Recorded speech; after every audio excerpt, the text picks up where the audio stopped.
तो राधे राधे दोस्तों, स्वागत है आपका द सनराइजर्स एजुकेटर्स में। मेरा नाम है मुकुल चंद्रा और आज हम लोग सिस्टम ऑफ लीनियर इक्वेशन का सेकंड वीडियो देखेंगे।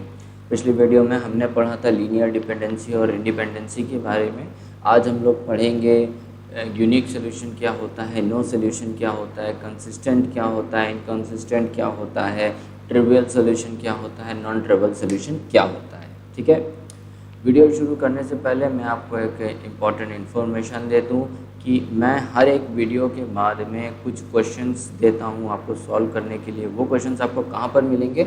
वो मिलेंगे आपको हमारे टेलीग्राम चैनल में, जिसका नाम है Sunrisers of gate and EAC। ठीक है, उसका लिंक मैंने डिस्क्रिप्शन में डाल दिया है। आप लोग वहाँ पर जाके उस चैनल को ज्वाइन कर सकते हैं टेलीग्राम पे और वहाँ से क्वेश्चन डाउनलोड कर सकते हैं। ठीक है, मैं जो है हर एक जो वीडियो में टॉपिक पढ़ाता हूँ उससे रिलेटेड कुछ क्वेश्चंस मैं उसमें लेके अपलोड कर देता हूँ। वो क्वेश्चंस प्रीवियस ईयर के नहीं होते हैं, वो क्वेश्चन एक्स्ट्रा होते हैं। ठीक है, जिससे कि आपको वो टॉपिक और अच्छे से समझ में आ जाए। ठीक है, तो ये इन्फॉर्मेशन मुझे देनी थी, मैं पिछले 4-5 वीडियो से भूल जा रहा था। ओके, तो चलो फिर शुरू करते हैं। देखिए रिकॉर्डिंग शुरू कर दी है। हाँ, शुरू कर दी है, 1 मिनट हो चुका है। चलो देखो, सबसे पहले आज हम लोग देखेंगे कि इक्वेशन को सॉल्व कैसे करते हैं बाय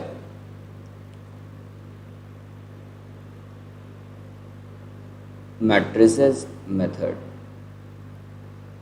मतलब कि इक्वेशन का सॉल्यूशन कैसे निकालते हैं। इक्वेशन का सॉल्यूशन निकालने के मतलब क्या है? जो वेरिएबल है उनकी वैल्यू फाइंड करना, वही सॉल्यूशन हो जाता है इक्वेशन का। ठीक है, तो हम लोग अभी सबसे पहले ये देखेंगे कि कैसे हम लोग मैट्रिसेस में उन इक्वेशन को सॉल्व करते हैं, कैसे हम लोग उसको मैट्रिक्स में बदल के उसको सॉल्व करते हैं और x, y, z या x1, x2, x3 ऐसे करके जो वेरिएबल्स हमको दिए रहते हैं इक्वेशन में, उनको हम लोग उनकी वैल्यू हम लोग निकालते हैं। अब इसको मैं ज़्यादा डीपली एक्सप्लेन नहीं करूँगा क्योंकि आप लोग ये पढ़ के आ चुके हैं। और क्वेश्चन अभी हम लोग दो क्वेश्चन करेंगे। एक क्वेश्चन मैं सॉल्व करूँगा, एक क्वेश्चन आप करना। ठीक है, और आपको वो समझ में आ जाएगा कि कैसे याद करते हैं, कैसे उसको निकालते हैं। आपको अच्छे से वो चीज़ें याद आ जाएंगी। ठीक है, तो चलो क्वेश्चन से इसको देखते हैं। ठीक है बिल्कुल सिमिलर। मैंने कल आपको जो पिछला वीडियो जो मैंने पढ़ाया था उसमें आपको मैंने समझा ही दिया था कि कैसे लिखते हैं इक्वेशन को मैट्रिक्स के फॉर्म में। अभी इसमें और क्वेश्चन से आपको और क्लियर हो जाएगा। जैसे हमको ये दी हुई है x - y + 2z = 3। फिर दी हुई है x + 2y + 3z = 5 और दी हुई है 3x - 4y - 5z = -13। हमें सॉल्व करना है इक्वेशन को और x क्या है, y क्या है और z क्या है। ठीक है, इनकी वैल्यू निकालनी है। तो अब कैसे हम लोग इसको सॉल्व करेंगे, कैसे हम लोग इसको मैट्रिक्स में कन्वर्ट करते थे, मैंने आपको कल बताया था कि क्या करते हैं हम लोग, कोएफिशिएंट को मैट्रिक्स के फॉर्म में लिख देते हैं। अब देखो, जैसे 3 वेरिएबल दिए तो ये देखो इनके जो कोएफिशिएंट है ना उसको हम 3/3 मैट्रिक्स के फॉर्म में लिख लेंगे। कैसे? जैसे पहली वाली इक्वेशन से उठाओ। पहली वाली इक्वेशन में x का कोएफिशिएंट क्या है 1, तो यहाँ 1 आ जाएगा। y का कोएफिशिएंट क्या है -1, तो यहाँ -1 आ जाएगा।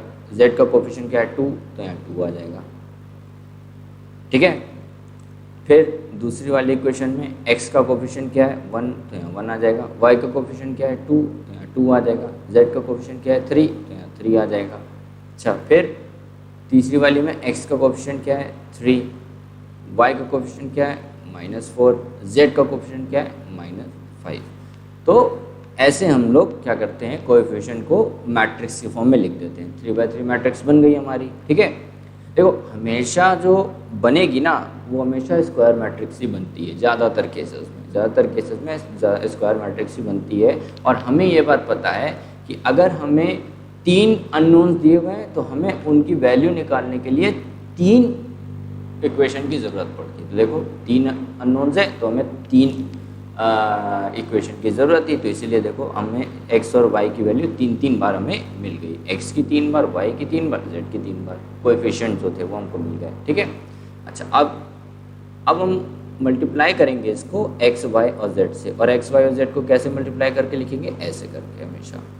हमेशा कभी भी तुमको कोई भी वेरिएबल दिया उसको हमेशा हम लोग कॉलम मैट्रिक्स के फॉर्म में लिख देते हैं। कैसे लिख देते हैं? सिंगल कॉलम मैट्रिक्स के फॉर्म में लिख देते हैं। ठीक है। ये बराबर हो जाएगा, और ये जो हमारे इज इक्वल टू वाले रहते हैं ना, इज इक्वल टू के इधर वाले जो रहते हैं कांस्टेंट वैल्यू जो रहती है, इसको भी हम लोग कॉलम मैट्रिक्स के फॉर्म में ही लिखते हैं। 3, 5 एंड -13।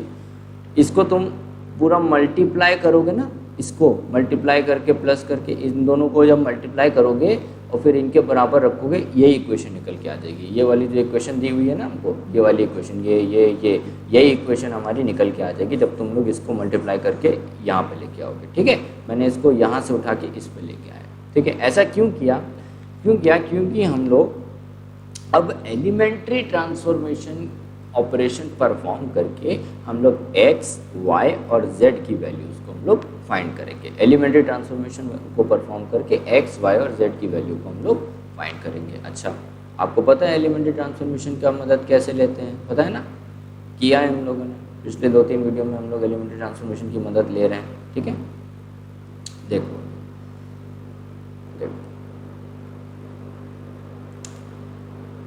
ठीक है, ये हो गया। अब हमको पता है एम हमारा क्या होता है। एम हमारा क्या होता है कि इसको हम लोग कन्वर्ट करेंगे एक्लियन फॉर्म में। हम लोग इसको कन्वर्ट करेंगे किस में? एक्लियन फॉर्म में। एक्लियन फॉर्म क्या होता है? Upper triangular matrix. Upper triangular matrix का मतलब क्या होता है?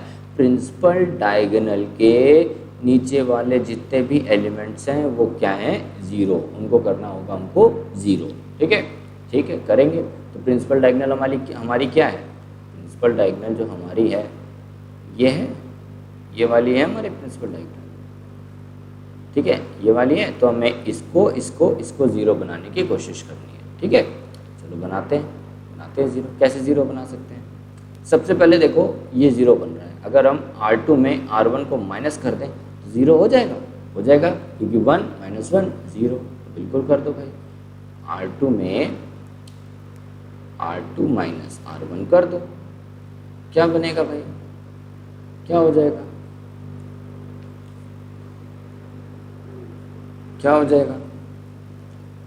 1 - 1 2, ये एज इट इज़ लिखो। 3 - 4 - 5, इसको एज इट इज़ लिखो। ठीक है। इन दोनों को तो बिल्कुल नहीं टच करना है, बीच वाले पे परफॉर्म करना है। तो R2 माइनस R1, ये 0। 2 - -1 2 - -1। ठीक है, तो क्या हो जाएगा? 2 + 1 = 3 आ गया। फिर 3 - 2 3 - 2 क्या आ गया हमारा? 1। ठीक है। अच्छा, x, y और z ये एज इट इज आ जाएंगे। इनके ऊपर कुछ नहीं होगा, इनके ऊपर भी चेंज होगा। जो हमने कांस्टेंट को लिखा था कॉलम मैट्रिक्स के फॉर्म में, इनके ऊपर भी बदलाव आएगा। जो हम लोग रो के ऊपर हमने से यहाँ पे R2 में R2 माइनस R1 किया, वैसे ही हमें यहाँ पे भी वही सेम चीज़ करनी होगी। तो पहले वाला रो का एलिमेंट सेम आ जाएगा जो कि था 3, तीसरे वाले रो का एलिमेंट सेम आ जाएगा जो कि था 13। ये बदल जाएगा बीच वाला R2 वाला। तो क्या किया हमने? 5 - 3 करेंगे ना, 5 - 3 2, R2 माइनस R1, R2 था 5, R1 था 3, तो 5 - 3 2, यहाँ पे 2 आ गया। ठीक है। अच्छा, एक तो हमारा बन गया 0, एक हमारा बन गया 0, एक 0 बन गया हमारा, है जी। अच्छा, अब क्या कर सकते हैं? अब हमें इसको 0 बनाना है। बन जाएगा 0? बनेगा। अगर हम इसमें से 3 टाइम्स ऑफ R1 को माइनस कर दें तो ये 0 बन जाएगा। भाई, बिल्कुल बन जाएगा। बनाओ। क्या करने वाला हूँ मैं? R3 में R3 minus 3 times of R1 कर दो तो क्या हो जाएगा भाई? इसको ऐसे करो। ठीक है। देखो, अगर आपको इक्वेशन सॉल्विंग आती है, आपको अपने 11th-12th का याद है मैट्रिसेस एंड डिटर्मिनेंट्स वाला पोर्शन, तो आप थोड़ा सा वीडियो को स्किप कर सकते हो और आगे की तरफ जा सकते हो, जहाँ पे मैं यूनिक सोल्यूशन के बारे में आपको बताऊंगा। ठीक है। अगर आपको आती है तो आप इसको स्किप करके आगे बढ़ो, जिनको नहीं आती है वो यहाँ पे इसको देख लें। ठीक है। अच्छा, तो हम R3 के ऊपर कर रहे हैं तो R1 एज इट इज़ आएगा, R1 एज इट इज़ आएगा, R2 एज इट इज़ आएगा, ठीक है। R3 को देखो, R3 minus 3 times of R1 तो ये तो ज़ीरो, ये क्या है R3 क्या है -4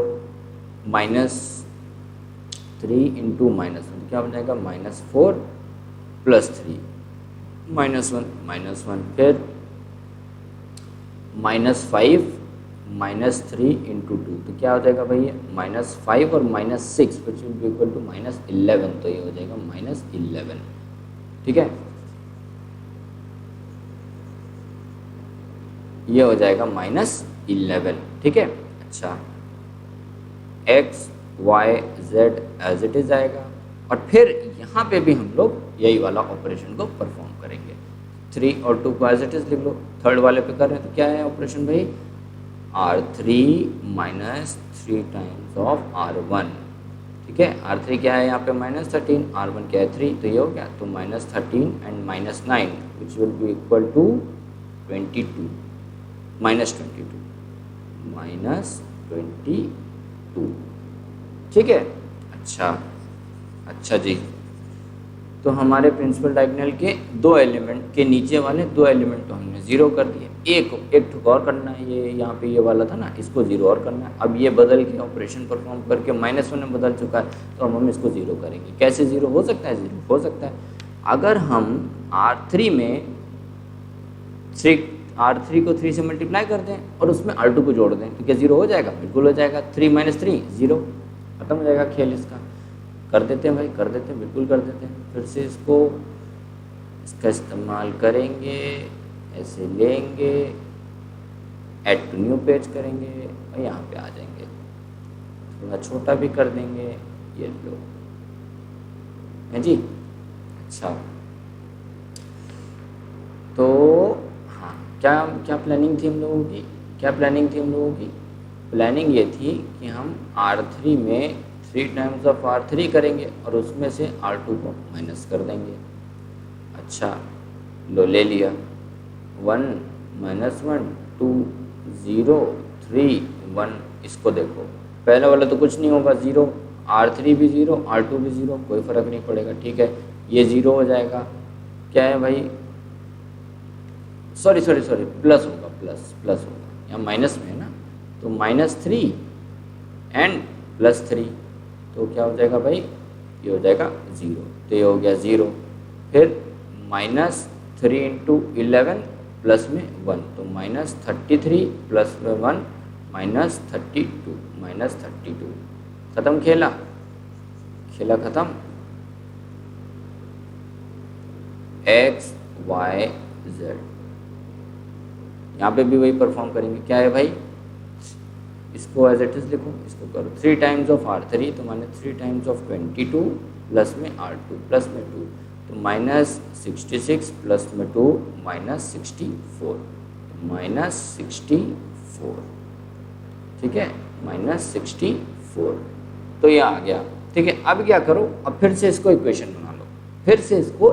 बना लो, ठीक है। तो मल्टीप्लाई करो जरा, क्या होगा, पहली वाली इक्वेशन क्या बन जाएगी, x - y + 2z = 3, ठीक है। दूसरी वाली इक्वेशन क्या बन जाएगी, ये तो है 0 तो ये 0 हो जाएगा, ये हो जाएगा 3y प्लस में z तो ये हो जाएगा 3y प्लस में z = 2। अब ये भी 0 ये भी 0 तो x × 0 0, y × 0 0, z × 32 - 32 तो क्या हो जाएगा -32 = 64। तो देखो z की वैल्यू यहाँ से डायरेक्टली निकल आएगी, z की वैल्यू क्या आ जाएगी -2, आई -2 की नहीं आ गई। अब z की वैल्यू, ठीक है, z की वैल्यू = -2 को इक्वेशन नंबर 2 में पुट कर दो तो क्या हो जाएगा 3y - 2 = 2 तो 3y will be equal to, अरे यार ये कहीं गड़बड़ हो गई है क्या,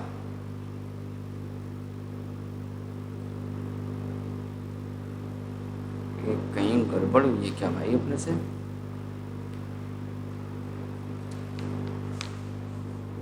गड़बड़ हो गई है लगता है, क्योंकि वाई की वैल्यू यार ये -1 हो रहा था क्या ये? एक मिनट जरूर रुको, मैं देखता हूँ। हाँ, तो तुम लोग का वेस्ट आएगा टाइम। ओ भाई साहब देखो कहाँ गड़बड़ कर रहे थे। -32z तो -64 के बराबर आएगा ना। हमने 64 ले लिया तो ये माइनस गया तो ये +2 हो जाएगा। तो z इज इक्वल टू +2 रखेंगे यहाँ पे। तो 3/+z है तो यहाँ पे भी +2 हो जाएगा। तो ये कट गया, ये 0 के बराबर, तो y आ गया हमारा क्या? 0। अब z की वैल्यू 2, y की वैल्यू 0 इधर रख देंगे। इसमें रख देंगे हम लोग z की वैल्यू 2 और y की वैल्यू 0 इन इक्वेशन 1। तो हमको x मिल जाएगा, x - 0 प्लस में 2 × 2 इज इक्वल टू 3। तो x प्लस में 4 इज इक्वल टू 3। तो x will be equal to -1। तो हमारी फाइनल आंसर क्या आ गया? एक मिनट अंदर गड़बड़ हो रही है। हाँ, तो वैल्यू आंसर क्या क्या हमारा? x की वैल्यू आई हमारी -1, y की वैल्यू आ गई हमारी 0 और z की वैल्यू आ गई हमारी 2। ठीक है, ये हो गया हमारा आंसर। ये हो गया हमारा क्या? आंसर।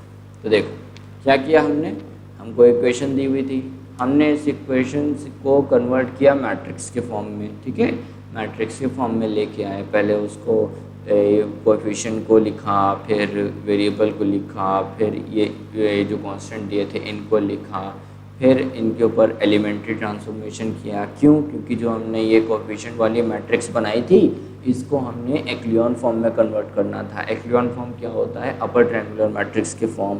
अपर ट्रायंगुलर मैट्रिक्स क्या होती है? प्रिंसिपल डायगोनल के नीचे वाले सारे एलिमेंट 0। तो हम वैसे करते गए तो हमारे अंत में सारे प्रिंसिपल डायगोनल के नीचे वाले एलिमेंट हो गए 0 और ये मैट्रिक्स बन गई हमारी क्या? Upper triangular matrix. फिर हमने इसको फिर से इक्वेशन में कन्वर्ट कर दिया।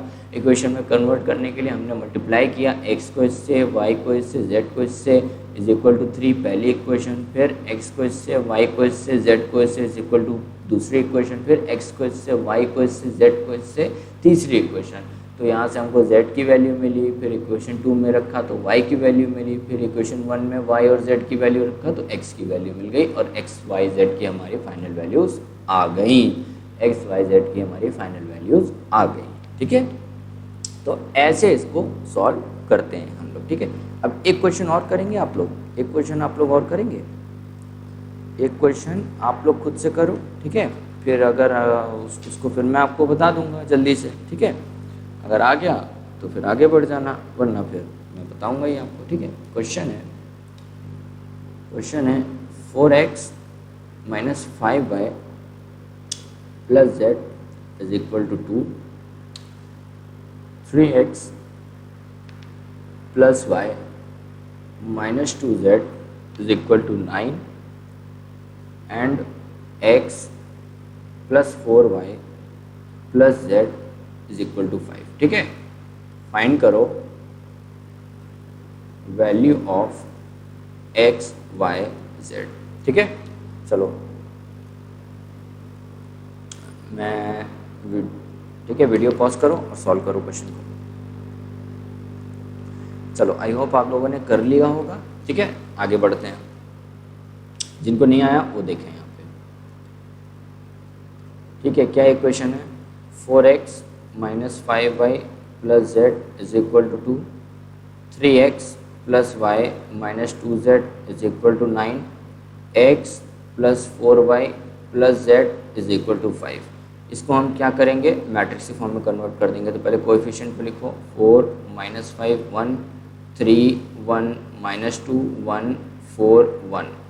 ठीक है, इसको इधर मल्टीप्लाई कर लो, x y z, फिर इसको यहाँ पे मल्टीप्लाई कर लो तो 2 9 और 5, ये आ गई हमारी। ठीक है, ये आ गई हमारी मैट्रिक्स। अब हम क्या करेंगे? एलिमेंट्री ट्रांसफॉर्मेशन परफॉर्म करके ये वाले मैट्रिक्स को एक्लियन फॉर्म में कन्वर्ट करेंगे। तो ठीक है, करते हैं।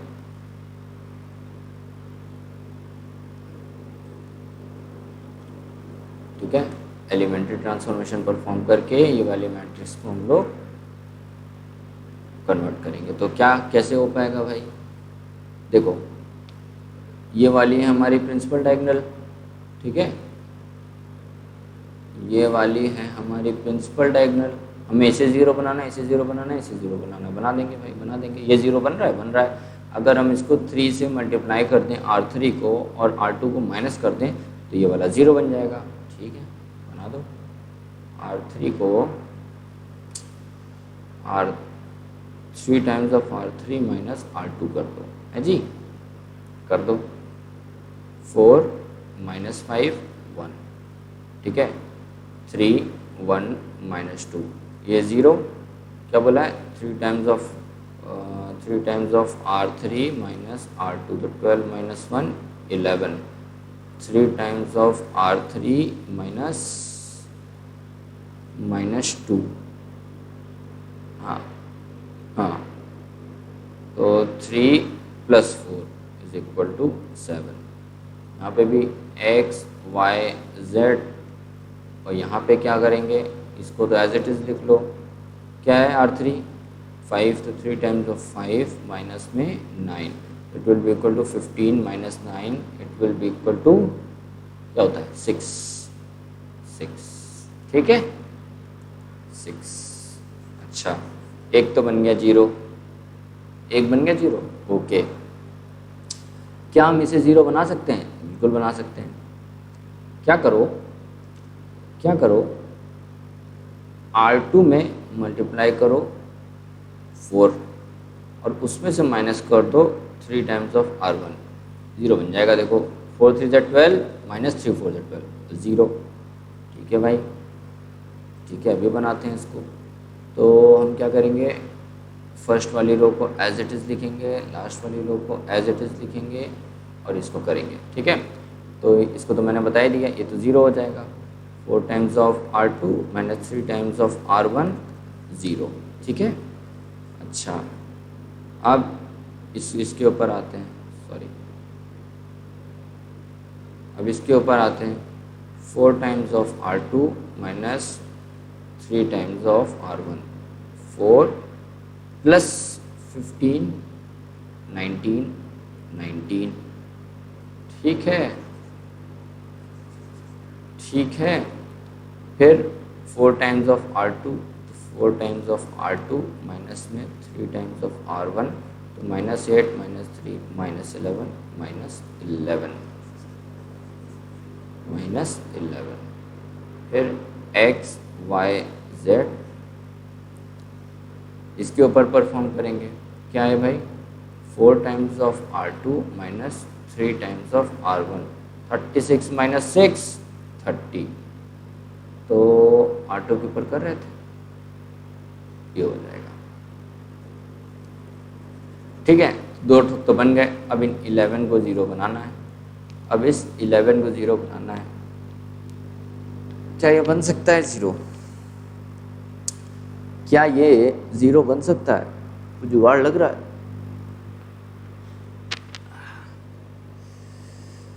कुछ जुगाड़ लग रहा है आपका?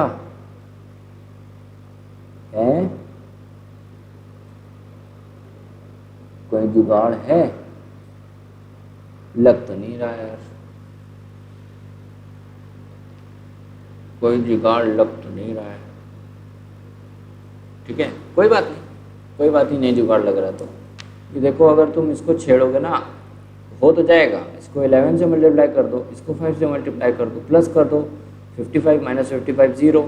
बट दिक्कत क्या आएगी, ये जो ज़ीरो बना है ना तुम्हारा, ये ज़ीरो से नॉन ज़ीरो बन जाएगा। तो जब ऑलरेडी ज़ीरो बन चुका है तो हम इसको दोबारा से नॉन ज़ीरो क्यों बनाएं, है? दोबारा से नॉन ज़ीरो बनाने का कोई मतलब ही नहीं है। वो इसलिए जो है ये दिक्कत करेगा। या एक काम और हो सकता है कि बहुत लंबा चला जाएगा, उससे बढ़िया इसको इक्वेशन में ही बदल के फिर ले आओ सीधे सीधे। इसको बदल लो इक्वेशन में, इसको बदल लो इक्वेशन में, ठीक है। इसको कट करके नया पेज ले लेते हैं। एक मिनट थोड़ा यहाँ से आ जाओ।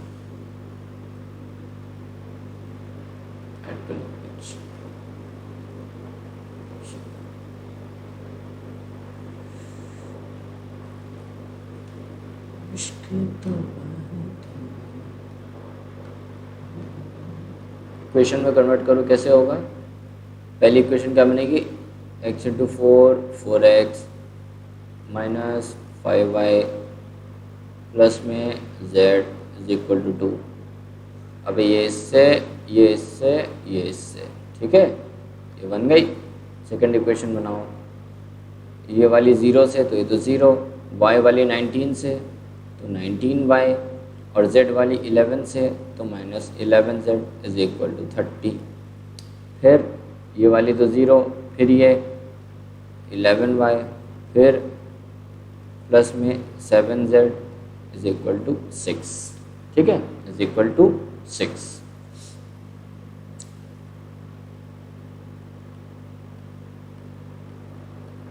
ठीक है, अब एक काम करो, इसको कर दो 7 से मल्टीप्लाई, इसको कर दो 11 से मल्टीप्लाई, तो 7 9 जा 63y और 7 1 जा 7 प्लस 6 133।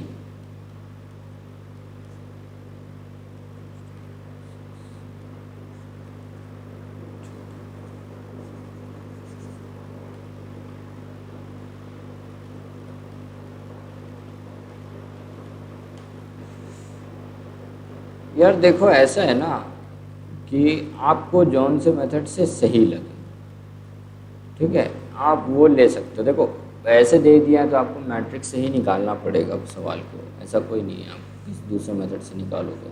बट अंत में अगर आप उसको छोटा करके ले आओ तो छोटा करके आप ये वाला लगा सकते हो, कोई तुम्हारे नंबर थोड़ी ना काट देगा, गलत थोड़ी ना कोई। 10 में से 6 काटो 4, फिर जो 10 में से 6 काटो 4 और 144 आएगा, आएगा। ये कट गया, ये प्लस होगा तो ये क्या आएगा? y 4 5 और 254y।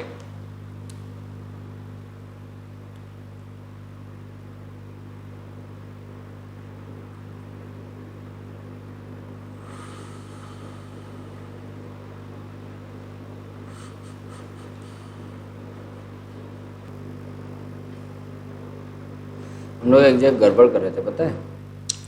इसको हटा दो, इसको हटा दो यहाँ से। हम लोग एक जगह गड़बड़ कर दिया था। गड़बड़ क्या किया था कि ये भाई साहब जो है हमारे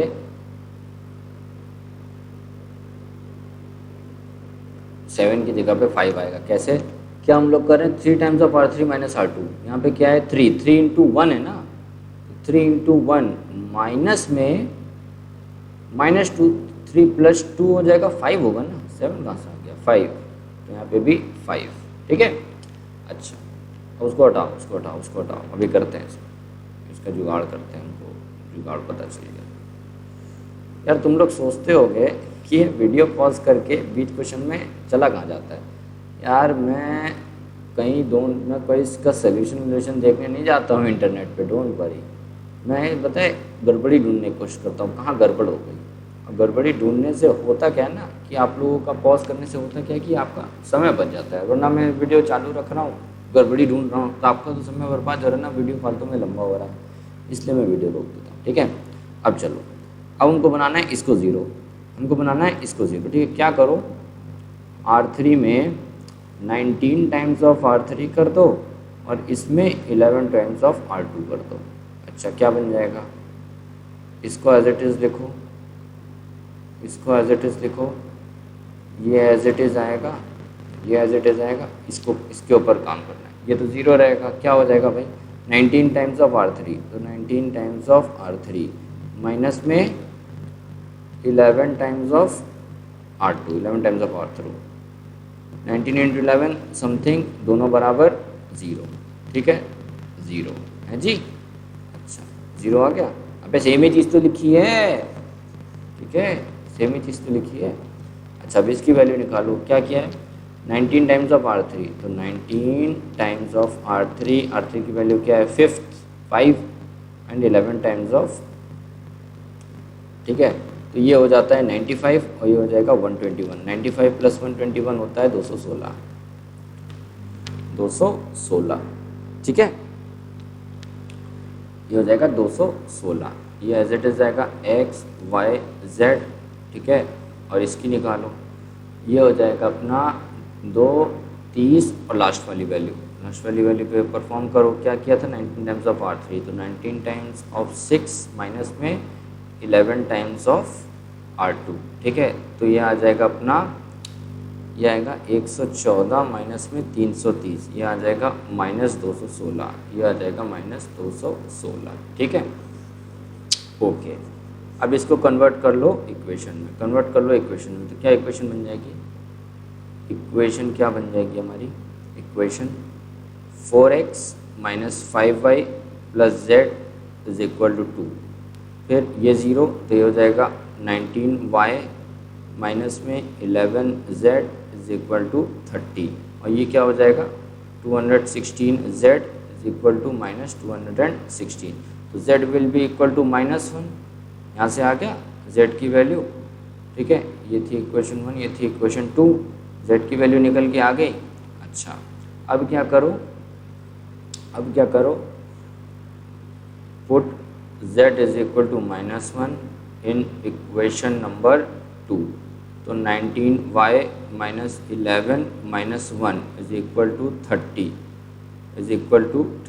तो 19y plus 11 is equal to 30, तो 19y will be equal to 19, तो y will be equal to 1, ठीक है। y की वैल्यू क्या आ गई हमारी 1, अब 1 है, 1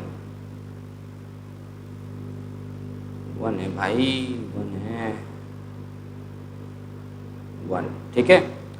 तो z की वैल्यू आई हमारी -1, y की वैल्यू आई हमारी 1, और पहली वाली इक्वेशन में दोनों को पुट करेंगे। पहली वाली इक्वेशन में 4x minus 5y plus z is equal to 2, तो पुट करते हो तो 4x minus 5 into 1 minus 1 is equal to 2, 4x minus 6 is equal to 2, 4x is equal to 8, x is equal to 2। तो हमारी क्या क्या वैल्यूज़ आ गई भाई, x is equal to 2, y is equal to 1 and z is equal to -1, ठीक है। अगर आपकी भी आ रही है, वैल्यूज़ मैच कर रही है, तो आपका आंसर सही है, आपने भी कोई गड़बड़ नहीं किया है, ठीक है। अच्छा चलो, हो गया काम हमारा। तो ये थे हमारे, हम लोग कैसे करते हैं इक्वेशन सॉल्विंग और कैसे करते हैं हम लोग वैल्यू को फाइंड, यहाँ से हमने उसको पता लगाया, ठीक है। बेसिक था, तो ज़्यादा कुछ इसमें एक्सप्लेन करने का भी नहीं था, बस यही था इसमें एक्सप्लेन का कि कैसे हम लोग इक्वेशन को मैट्रिक्स फॉर्म में लेके आते हैं। आपको ये पता चल गया, फिर एलिमेंट्री ट्रांसफॉर्मेशन करके एक्लियन फॉर्म में लेके आ जाओ और आपकी इक्वेशन सॉल्व होती जाएगी, फाइनली आपकी वैल्यूज़ निकल आएंगी। ओके चलो, अब हम लोग बात करेंगे, अब आते हैं मेन मुद्दे के ऊपर, जहाँ से अपने गेट और ईएसी में क्वेश्चंस आते हैं। वो मेन मुद्दा है अपना consistent, inconsistent, unique solution, no solution, infinitely many solution. अब हम लोग उसकी बात करेंगे, उसकी, ठीक है। अच्छा देखो unique solution, infinitely many solutions और नो सोल्यूशन, इन सब की बात होती है नॉन होमोजेनियस सिस्टम के अंदर, ठीक है। अब ये होमोजेनियस सिस्टम और नॉन होमोजेनियस सिस्टम क्या है, देखो homogeneous system and non homogeneous system क्या होता है।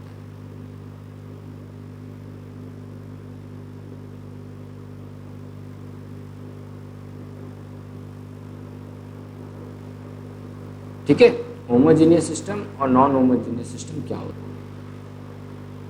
हाँ, होमोजेनियस सिस्टम और नॉन होमोजेनियस सिस्टम क्या होते हैं। देखो अभी जो हम लोग कर रहे थे ना कि हमको इक्वेशन लिखी हुई थी,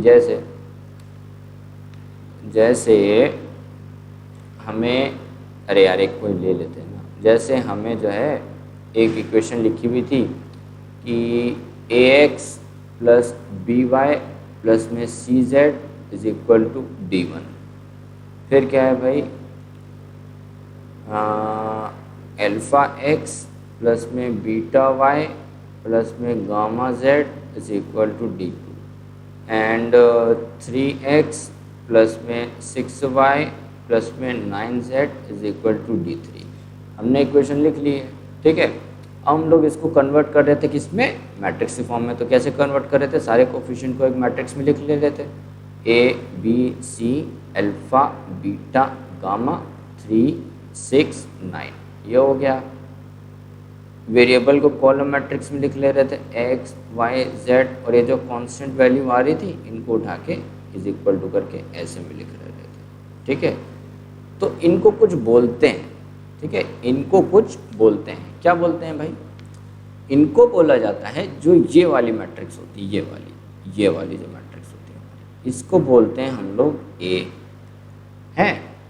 जो ये वाली मैट्रिक्स होती है इसको बोलते हैं हम लोग X, और जो ये वाली मैट्रिक्स होती है इसको बोला जाता है B, ठीक है। इसको बोलते हैं A, इसको बोलते हैं X, और इसको बोलते हैं B। एक नोटेशन का एक मेथड है, कोई ऐसा मतलब ऐसा नहीं कि इनका वो नोटेशन यही होगा, पर जनरली आपको सारी किताबों में ऐसे ही मिलेगा, ठीक है। अच्छा जी, ये हो गया। तो हम लोग क्या लिख सकते हैं, क्या लिखा है ये वाली मैट्रिक्स इससे मल्टीप्लाई हो रही है इज इक्वल टू दिस, यही तो लिखा हुआ है। तो इसको भी तुम वैसे लिख सकते हैं, इसको लिख सकते हैं हम AX is equal to B, AX is equal to B, ऐसे लिख सकते हैं। अच्छा, लिख सकते हैं। यही जो ये जो लिखा हुआ ना AX is equal to B, अगर इस फॉर्म में दी हुई है हमको मैट्रिक्स, तो इसको हम लोग कहते हैं, इस सिस्टम को हम लोग कहते हैं non homogeneous system.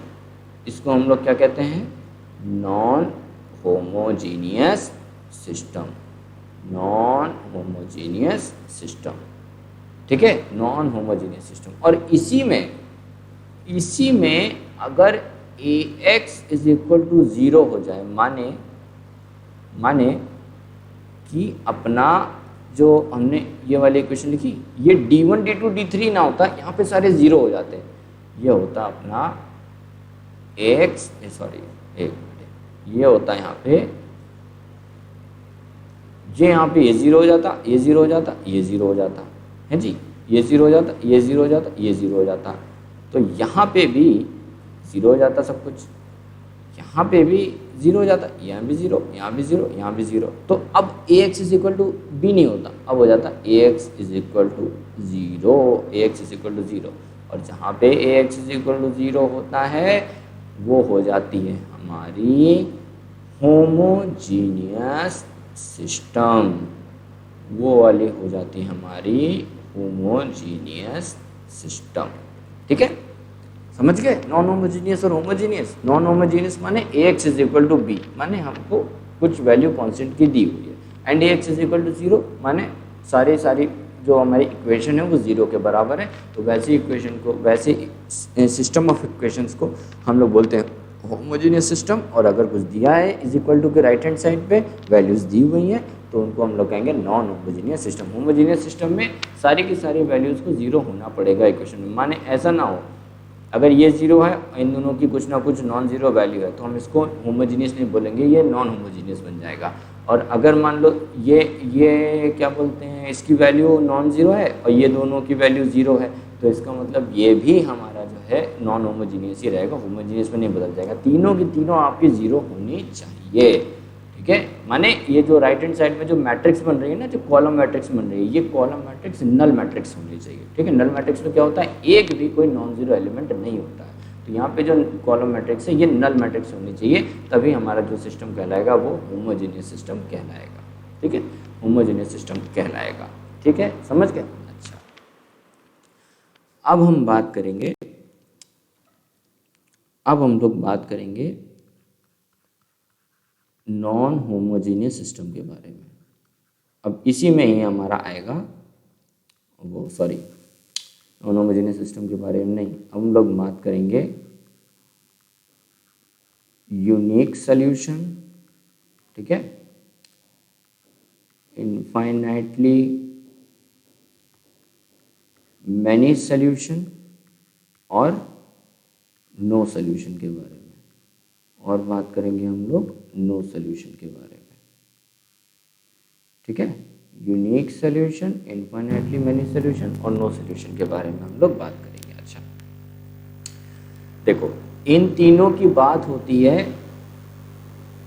Non homogeneous system में। इन तीनों की बात होती है नॉन होमोजेनियस सिस्टम के अंदर। नॉन होमोजेनियस सिस्टम के अंदर, नॉन होमोजेनियस सिस्टम क्या होता है भाई? Ax is equal to B. ठीक है, Ax is equal to B, ऐसा सिस्टम हुआ तभी वहाँ पे यूनिक आएगा, इनफाइनाइटली मेनी आएगा और नो सोल्यूशन आएगा। ठीक है, अच्छा ठीक है। अब हम लोग कैसे पता करते हैं कि यूनिक सोल्यूशन क्या है, इनफाइनाइटली मेनी सोल्यूशन क्या है और नो सोल्यूशन क्या है? ठीक है, उससे पहले एक चीज़ जानो, होती है ऑगमेंटेड मैट्रिक्स। ठीक है, एक होती है हमारी ऑगमेंटेड मैट्रिक्स। कुछ नहीं है, कुछ नहीं है, कुछ भी नहीं है, कुछ भी नहीं है। ये जो ये लिखते हो ना हम लोग, ये जो हमने इक्वेशन लिखी थी ABC अल्फ़ा बीटा गामा 3 6 9 है, और यहाँ पे लिख दिया था हमने X Y Z। ठीक है, और यहाँ पे हमने लिख दिया था, क्या वैल्यू लिखी थी? D1 D2 और D3। ठीक, अगर हम इसको ऐसे लिखते हैं, ऐसे लिखते हैं ABC अल्फ़ा बीटा गामा 3 6 9, यहाँ पे कोलन बना दें, कोलन बना दें, और इसको भी इसी मैट्रिक्स के अंदर लिख दें। D1 को भी इधर, D2 को भी इधर, D3 को भी इधर, ऐसे अगर लिखते हैं तो ये हो जाती है हमारी क्या? Augmented matrix. एक लिखने का तरीका है दोस्त, बस और कुछ नहीं है। ये हो जाती है हमारी ऑगमेंटेड मैट्रिक्स। क्योंकि यूनिक सोल्यूशन और इनफाइनाइटली मैनी सोल्यूशन को फाइंड करने में ये X Y और Z वाले का कोई काम नहीं होता है, इनका काम नहीं होता है। तो इनको हटा के हम लोग ऐसे लिखते हैं। हमें जो देखना होता है, हमें इसको देखना होता है B वाली को, और हमें A वाले को देखना होता है बेसिकली। ठीक है, तो हम लोग इसको ऑगमेंटेड मैट्रिक्स में लिख देते हैं। ये दोनों सेम नहीं हुए, इसकी वैल्यू कुछ रिलेशन नहीं है, ये दोनों अलग अलग। और अलग अलग कैसे किया गया? देखो कोलन की मदद से। तो ये लिखा क्या है? ये बन गई है नई मैट्रिक्स एक C। तो C लिखी हुई है इनसाइड A कोलन B। यही तो है, पूरी की पूरी A, पूरी की पूरी A है, और कोलन के राइट हैंड साइड पे क्या लिखा है? B। तो matrix C is equal to A colon B। ठीक है, तो ये हो गई हमारी क्या? Augmented matrix. क्या हो गई हमारी? ये ऑगमेंटेड मैट्रिक्स। ठीक है, समझ गए? अच्छा जी, ठीक है, ऑगमेंटेड मैट्रिक्स समझ गए। अच्छा, अब पता लगाएंगे हम लोग। अब हम लोग बात करेंगे सॉल्यूशन की, माने यूनिक सॉल्यूशन क्या है, नो सॉल्यूशन क्या है, और इनफाइनाइटली मैनी सॉल्यूशन कैसे आता है। ठीक है, पहला पॉइंट क्या है कि जो ये C है ना, C जो हमारी C अभी पीछे निकल के आई, reduce matrix C into echelon form to get rank of A and rank of C। ठीक है, क्या बोला है? ये जो मैट्रिक्स C है ना, इसको बोल रहा है कि आप इसको एक्लियन फॉर्म में कन्वर्ट करो, एलिमेंट्री ट्रांसफॉर्मेशन ऑपरेशन को परफॉर्म करके इसको पूरे को एक्लियन फॉर्म में कन्वर्ट करो। माने प्रिंसिपल डायगोनल के इधर वाले जितने भी हैं उनको जीरो में लेके आओ। ठीक है, उनको जीरो बनाओ और रैंक निकालो। पूरे C की रैंक भी यहाँ से पता चल जाएगी और सिर्फ A की रैंक भी यहाँ से पता चल जाएगी। ठीक है, पूरे C की भी रैंक पता चल जाएगी और पूरे सिर्फ मैट्रिक्स A की भी रैंक पता चल जाएगी। कैसे पता चलेगी? अभी आगे क्वेश्चन करेंगे, उससे समझेंगे। ठीक है, अभी के लिए बस इतना समझो। हमें क्या करना है? मैट्रिक्स C को एक्लियन फॉर्म में कन्वर्ट करना है, जिससे कि हम रैंक ऑफ A निकालेंगे, रैंक ऑफ C निकालेंगे, फिर दूसरा rank of A rank of C निकल गई। अच्छा, ठीक है। अब हम लोग बात करेंगे नो सोल्यूशन के बारे में। नो सोल्यूशन कैसे पता चलेगा? नो सोल्यूशन कैसे पता चलेगा? नो सोल्यूशन अब ऐसे पता चलेगा, अगर जो ए की रैंक है वो सी से कम आई है, ए की रैंक है वो मैट्रिक्स सी से कम आई है, ठीक है, तो हम कहेंगे कि जो सिस्टम है वो इनकंसिस्टेंट है। और दूसरा पॉइंट क्या है, ये इसके पास में कोई सोल्यूशन नहीं है, it has no solution, and जो डिटर्मिनेंट ऑफ ए है वो ज़ीरो के बराबर है। जो डिटर्मिनेंट ऑफ मैट्रिक्स ए है वो ज़ीरो के बराबर है। तो हमें तीन चीज़ें पता चली। अगर rank of A rank of C से कम है तो सिस्टम हमारा कैसा हुआ? इनकंसिस्टेंट हुआ, सिस्टम के पास में कोई सोल्यूशन नहीं है, और जो डिटर्मिनेंट है ए का वो किसके बराबर है? ज़ीरो के बराबर है।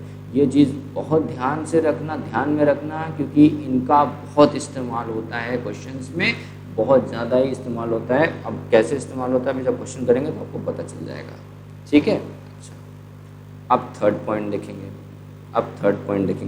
थर्ड पॉइंट में बात करेंगे हम लोग यूनिक सोल्यूशन की। थर्ड पॉइंट में बात करेंगे हम लोग यूनिक सोल्यूशन की, ठीक है। क्या बोल रहा है? Rank of matrix A is equal to rank of matrix C is equal to number of unknowns, ठीक है। देन तब क्या होगा? क्या बोल रहे हैं? Rank of matrix A is equal to rank of matrix C is equal to number of unknowns. जैसे ये वाली जो हमने मैट्रिक्स लिया था इसमें नंबर ऑफ अननोन्स कितने हैं? 3 है। तो क्या कह रहा है? इस पूरे की रैंक, मान लो इस पूरे की रैंक आ गई अपनी 3 है, रैंक ऑफ सी आ गई अपनी 3, फिर रैंक ऑफ ए आ गई अपनी, ये भी 3 आ गई, रैंक ऑफ ए आई, ये भी 3 आ गई, और नंबर ऑफ अननोन्स कितने हैं? वो भी 3 है। तो जब ये तीनों की वैल्यू अगर बराबर होगी तो यहाँ पे आ जाएगा कि सिस्टम possess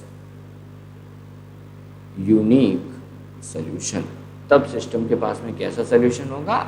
यूनिक सोल्यूशन होगा, ठीक है। तब सिस्टम के पास में कैसा सोल्यूशन होगा? यूनिक सोल्यूशन होगा। बस अभी समझ लो, अभी क्वेश्चन आएगा एकदम आपको क्रिस्टल क्लियर हो जाएगा चीज़ें, बिल्कुल घबराने की ज़रूरत नहीं है। एकदम चीज़ें एकदम आराम से करेंगे, सारी चीज़ें आपकी क्रिस्टल क्लियर हो जाएंगी, ठीक है। सारी चीज़ें क्रिस्टल क्लियर हो जाएंगी। तो क्या है भाई, क्या मैं कर रहा था? नंबर ऑफ अननोन्स, देन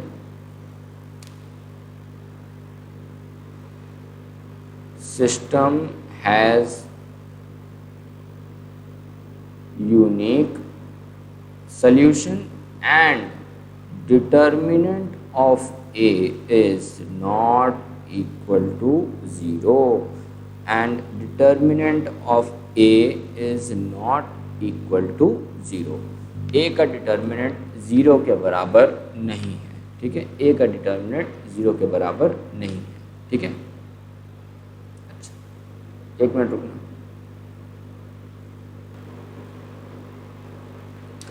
तो सिस्टम के पास में यूनिक सोल्यूशन है, ठीक है। अच्छा, अब लास्ट पॉइंट है, हम लोग बात करेंगे इनफाइनाइटली मैनी सॉल्यूशंस के बारे में।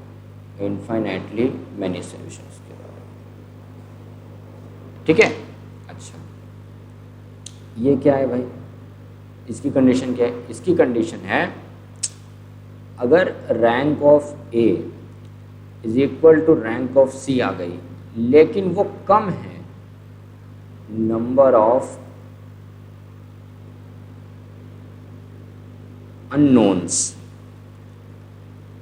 ठीक है, then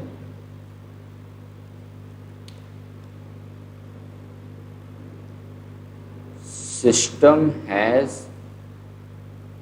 infinitely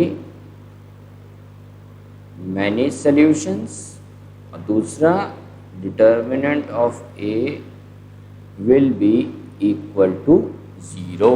determinant of A will be equal to zero. क्या कह रहा है, देखो बोल रहा है यहाँ पे कि मान लो रैंक ऑफ सी आ गई 2 है, रैंक ऑफ ए भी आ गई 2, लेकिन जो नंबर ऑफ अननोन्स हैं वो हो गए 3। तो भाई rank of A is equal to rank of C, लेकिन 3 तो बड़ा है ना, 3 तो बड़ा है ना, ये नंबर ऑफ अननोन ज़्यादा है, रैंक कम है। तो हम यहाँ पे कहेंगे सिस्टम कौन सा सोल्यूशन देगा, सिस्टम देगा इनफाइनाइटली मैनी सोल्यूशन। सिस्टम देगा क्या हमको, इनफाइनाइटली मैनी सोल्यूशंस। ठीक है, इनफाइनाइटली मैनी सोल्यूशंस देगा हमको सिस्टम। ओके, अच्छा, अभी पीछे हमने देखा कि मैंने आपको बता दिया नो सोल्यूशन में सिस्टम इनकंसिस्टेंट है, लेकिन कंसिस्टेंट कब होता है ये भी तो देखना है। कंसिस्टेंट होता है 2 केस में, ठीक है, कंसिस्टेंट इन दोनों में हो जाता है। कंसिस्टेंट का मतलब है, अगर हम कंसिस्टेंट की बात करें तो कंसिस्टेंट होगा दोनों ही केसेस में, यूनिक सॉल्यूशन में भी होगा और इनफाइनाइटली मैनी सॉल्यूशन में भी होगा। ठीक है, देखो कंसिस्टेंट का मतलब होता है कि सिस्टम के पास में सॉल्यूशन है, सिस्टम हैज़ अ सॉल्यूशन। ठीक है, और इनकंसिस्टेंट का मतलब है कि सिस्टम के पास में सॉल्यूशन ही नहीं है, सिस्टम हैज़ नो सॉल्यूशन। ठीक है, नो सॉल्यूशन। तो सीधा सीधा है, सीधा सीधा देखो, यूनिक सॉल्यूशन माने एक सिंगल सॉल्यूशन होगा, इनफाइनाइटली मैनी सॉल्यूशन माने कई सारे सॉल्यूशन हो सकते हैं, लेकिन सॉल्यूशन तो है ना, सॉल्यूशन तो है ना। तो हम सिस्टम को क्या बोल सकते हैं, सिस्टम हमारा कंसिस्टेंट है। मतलब कंसिस्टेंट का है कि सिस्टम के पास में सॉल्यूशन होना चाहिए। अब उसके पास में इनफाइनाइटली मैनी सॉल्यूशन हो या एक यूनिक सॉल्यूशन हो, उससे मतलब नहीं, सॉल्यूशन तो है ना। तो हम सीधा कह देंगे सिस्टम मतलब कंसिस्टेंट है। और इनकंसिस्टेंट का मतलब सॉल्यूशन ही नहीं है, इसीलिए देखो इनकंसिस्टेंट सिर्फ और सिर्फ नो सॉल्यूशन के केस में आया है। इनकंसिस्टेंट नो सॉल्यूशन के केस में हमारा आया है। ठीक है, चलो बहुत हो गई थ्योरी की बात, अब आते हैं प्रैक्टिकल लाइफ पे, करते हैं कुछ क्वेश्चंस को। ठीक है, अभी ट्रिवियल नॉन ट्रिवियल इन क्वेश्चंस को करने के बाद करेंगे। ठीक है, लेकिन आज ट्रिवियल नॉन ट्रिवियल को ख़त्म जरूर करना है भाई, ख़त्म करके ही जाएंगे। अब चाहे ये वीडियो चाहे जितना लंबा हो जाए, लेकिन आज ख़त्म जरूर करना है, वरना बहुत फिर मुझे नेक्स्ट वीडियो बनाना पड़ेगा और बहुत दिन हो गया इस लीनियर अलजेब्रा को चलते हुए। अब इसको एंड करना है यार, एंड करना है इसको। ठीक है, चलो चलो चलो चलो चलो चलो चलो चलो चलो भाई, 1 मिनट रुकना। देखो अपने यहाँ पे किस प्रकार के क्वेश्चन पूछे जाते हैं। अपने यहाँ पे जो क्वेश्चन है वो पूछे जाएंगे कि आपको एक दे देगा मैट्रिक्स है और लिख देगा इसके पास में नो सॉल्यूशन। ठीक है, एक कोई मैट्रिक्स की वैल्यू कर देगा गायब और आपसे बोल देगा उसकी वैल्यू करो फाइंड। तो नो सॉल्यूशन है, कंडीशन क्या है, डिटर्मिनेंट ऑफ ए 0, डिटर्मिनेंट निकालो 0 के बराबर रख दो, उसकी वैल्यू आ जाएगी। ठीक है, जैसे जैसे कैसे प्रोपोर्शन पूछे जाते हैं अपने यहाँ पे। देखो प्रूविंग के तो सवाल आएंगे नहीं, प्रूविंग के तो सवाल आएंगे नहीं, तो वो हमको करना भी नहीं। एक मैट्रिक्स यदि हमको 1 1 1 1 2 5 एंड 2 3 k, ठीक है, ये हमको दे दिया क्या, मैट्रिक्स ए। बोल दिया इट हैज नो सॉल्यूशन। ठीक है, फाइंड द वैल्यू ऑफ के की वैल्यू को फाइंड करो, के की वैल्यू को फाइंड करो। ठीक है, नो सॉल्यूशन बोला है, सीधे सीधे जाओ, सीधे सीधे जाओ। मैंने कुछ ज़्यादा ही डायरेक्ट लिख दिया, ज़्यादा ही डायरेक्ट लिख दिया। छोड़ छोड़ छोड़ छोड़ छोड़ छोड़ छोड़ छोड़। छोड़ो, सॉरी, क्वेश्चन दिया है हमको x plus y plus z is equal to 6, x plus 2y plus 5z is equal to 10, 2x plus 3y plus में kz इज इक्वल टू 11। ठीक है, बोल दिया कि system has no solution, find the value of k। ठीक है, तो अभी सबसे पहले क्या करो कि इसको बदल लो मैट्रिक्स फॉर्म में। ठीक है, इक्वेशन को बदल लो मैट्रिक्स फॉर्म में। तो कैसे बदलेंगे, 1 1 1 कोएफिशिएंट वाले पहले लिखेंगे, 1 2 5 2 3 k। ठीक है, फिर x y z एंड ये वाला आ जाएगा 6 10 11। इसमें a वाली मैट्रिक्स कौन सी है, ये x कौन सी है, ये वाली, ये कौन सी है, b वाली, तो a x और b। ओके, अच्छा अब बताओ दोस्त कि नो सोल्यूशन बोला है। नो सोल्यूशन में हमने क्या क्या कंडीशन पढ़ी थी, नो सोल्यूशन में हमने क्या क्या कंडीशन पढ़ी थी, rank of a is less than rank of c, system inconsistent है, सिस्टम के पास में नो सोल्यूशन है, और डिटर्मिनेंट जो a का होगा वो 0 होगा। हमें पहले बता दिया गया है कि सिस्टम हमारा नो सोल्यूशन है, तो हमें चेक तो करना नहीं है कि सोल्यूशन है कि नहीं है। जब पहले बता दिया गया नो सोल्यूशन है तो हम सीधे सीधे ये कर सकते हैं कि a की डिटर्मिनेंट निकालें, उसको 0 के बराबर लिख दें, तो हमको k की वैल्यू मिल जाएगी। आओ करते हैं, a क्या है हमारा, ये वाला। ठीक है, तो इसको डिटर्मिनेंट के फॉर्म में बदल लें, बिल्कुल बदल लेंगे, बदल लो। 1 1 1 1 2 5 2 3 k किसके बराबर है, 0। डिटर्मिनेंट निकालो, एक्सपेंशन करो, 2 5 3 k माइनस 1, ये छुपाओ 1 5 2 k। ठीक है, प्लस 1, ये छुपाओ 1 2 2 3 इज इक्वल टू 0 1। ये हो जाएगा क्या, 2k माइनस 15, ये minus 1, k minus 10 plus 1 3 minus 4 is equal to 0। ये हो जाएगा 2k minus 15 minus k plus 10 and minus 1 is equal to 0। ठीक है, इज इक्वल टू 0।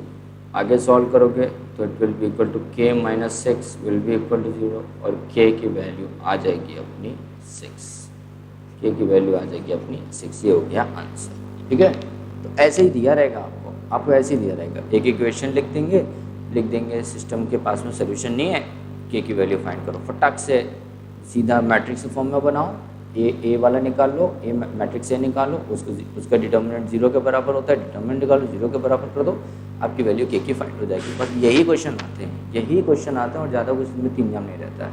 ठीक है, ट्रिवियल नॉन ट्रिवियल में भी ऐसे ही कुछ कंडीशन होती है, उसमें भी ऐसे क्वेश्चन होता है। ठीक है, एकदम ऐसे भी हम लोग प्रीवियस ईयर करेंगे ना, तो प्रीवियस ईयर करेंगे, पूरा टॉपिक खत्म होने के बाद में तो मैं आपको वहाँ पे क्वेश्चन दिखाऊंगा कि कैसे क्वेश्चन है। ये प्रूविंग थोड़ा ना पूछेगा आपसे कि बताओ सोल्यूशन है कि नहीं है, ये सब नहीं पूछेगा, सीधा डायरेक्टली पूछेगा आपसे डिटर्मिनेंट ऑफ ए बताओ, तो उसकी वैल्यू बीच में गायब कर देता, फिर आपसे पूछ लेता है। एक क्वेश्चन आप लोग करो खुद से। बोल दिया है -2x plus y plus Z, ठीक है, इज इक्वल टू, मान लो बोल रहा है 5। ठीक है, x minus 2y plus z is equal to 6। ठीक है, एंड x, चलो इसको छोड़ो, ये वाला रुक जाओ।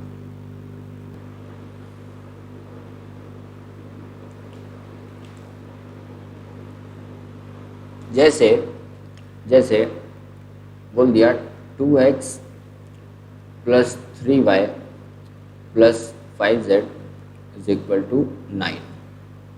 फिर 7x प्लस में 3y माइनस में 2z इज इक्वल टू 8।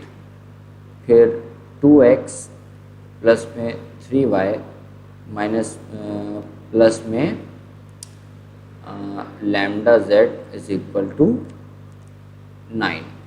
ठीक है, बोल रहा है इसके पास में इनफाइनाइटली मैनी सॉल्यूशन है, फाइंड करो लैम्डा। ठीक है, फाइंड करो लैम्डा। चलो वीडियो पॉज करके ट्राई करो। चलो आई होप आपने ट्राई कर लिया होगा और आंसर इसका आ रहा है 5। ठीक है, चलो जिनसे नहीं हुआ वो देखते हैं। पहले इसको मैट्रिक्स फॉर्म में कन्वर्ट करो। मैट्रिक्स फॉर्म में कन्वर्ट करो तो 2 3 5 7 3 minus 2 2 3 lambda x y z 9 8 9। ठीक है, ठीक है, a ये है, x ये है, b ये है। इनफाइनाइटली मैनी सोल्यूशन दे दिया। क्या कंडीशन थी इनफाइनाइटली मैनी सोल्यूशन की कि डिटर्मिनेंट ऑफ a 0 के बराबर होता है। तो इसमें भी डिटर्मिनेंट ऑफ a 0 के बराबर है, तो हम a के डिटर्मिनेंट निकालेंगे, उसको 0 के बराबर कर देंगे, लैम्डा की वैल्यू आ जाएगी, निकाल लो। क्या है हमारा 2 3 5 7 3 minus 2 2 3 lambda is equal to 0। निकालो 3 minus 2 3 lambda minus 3 7 minus 2 2 lambda plus 5 7 3 2 3 is equal to 0। ठीक है, तो 2 3 लैम्डा माइनस 6 माइनस प्लस 6 हो जाएगा minus 3 7 lambda minus 4 plus 4 plus में 5 21 माइनस 6 इज इक्वल टू 0। ठीक है, तो ये हो जाएगा हमारा 6 lambda plus 12 minus 21 lambda plus 12 plus में 21 माइनस 6 कितना होगा 15 15 into 5 75 is equal to 0। Solve करोगे तो ये आ जाएगा अपना माइनस 15 लैम्डा प्लस में हमारा पूरा 24 और 75 प्लस 24 होगा 9 9। अबे कहीं गड़बड़ हुई है क्या?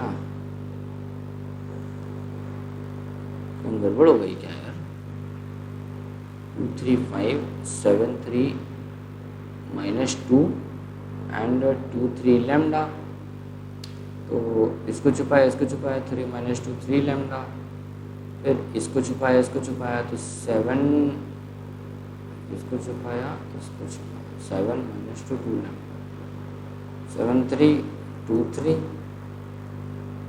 3 लैम्डा माइनस 2 इंटू 3। ठीक है, हाँ ये माइनस हो गया तो ये और ये कैंसिल। ये तो मैं कहूँ यार, ये और ये कैंसिल हो जाएगा। ठीक है, तो बचेगा क्या माइनस 15 लैम्डा प्लस में 75। तो माइनस 15 लैम्डा माइनस 75 कटा lambda will be equal to 5। ये हो गया अपना आंसर। ठीक है, तो